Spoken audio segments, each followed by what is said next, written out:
أعوذ بالله من الشيطان الرجيم. بسم الله الرحمن الرحيم.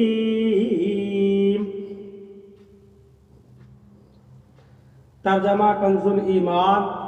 اللہ کے نام سے شروع جو نہایت مہربان رحم والا. آج ہم انشاءاللہ تعالی سورہ تغابن کے فضائل، اس کے مضامین اور اس کا تعارف پیش کریں گے. سورہ تغابن اکثر مفسرین کے نزدیک مدینہ ہے، اور بعض مفسرین کا قول یہ ہے کہ آیت نمبر 14 یا ایھا الذین آمنوا ان من ازواجکم سے شروع ہونے والی 3 آیاتوں کے علاوہ یہ سورت مکیہ ہے. اس سورت میں 2 رکوع 18 آیتیں ہیں.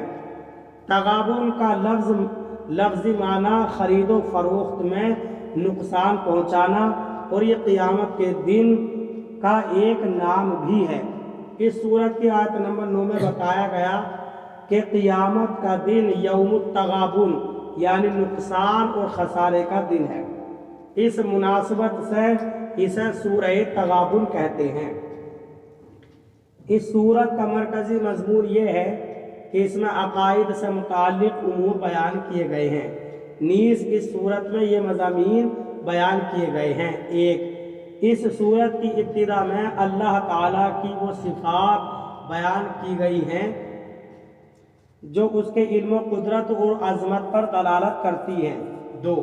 اللہ تعالیٰ کے رسولوں علیہ السلام کو ان کے بشر ہونے کی وجہ سے جھٹلانے والی سابقہ امتوں کا انجام بیان کر کے کفار کو ڈرایا گیا، اور مرنے کے بعد دوبارہ زندہ ہونے کا انکار کرنے والوں سے قسم کے ساتھ فرمایا گیا کہ انہیں ضرور دوبارہ زندہ کیا جائے گا. 3. قیامت کے دن کے بارے میں بتایا گیا کہ وہ دن ہارنے والوں کی ہار ظاہر ہونے کا دن ہے. 4. یہ بتایا گیا کہ ہر مصیبت اللہ تعالیٰ کے حکم سے پہنچتی ہے. 5.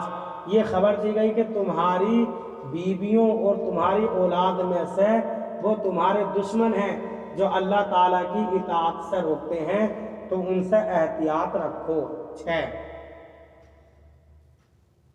سورت کے آخر میں تقوی و پرہیزگاری اختیار کرنے، اللہ تعالیٰ کے دین کی سربلندی کے لیے اس کی راہ میں مال خرچ کرنے، بخل اور لالچ سے بچنے کا حکم دیا گیا ہے، اور اللہ تعالیٰ کے دین کی سربلندی کی خاطر اپنا مال خرچ کرنے والے نیک لوگوں کو دوگنے اجر کی بشارت دی گئی ہے.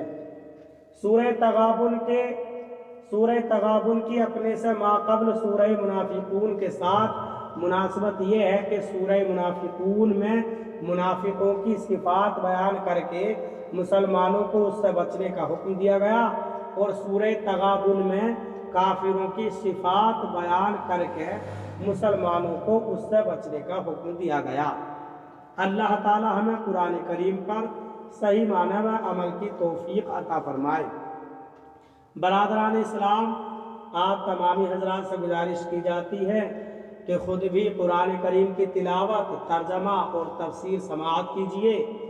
اپنے عزیز و اقارب اور رشتہ دار کو بھی شیئر کیجیے تاکہ آپ اس کے ذریعے صدقہ جاریہ کے مستحق ہو جائیں.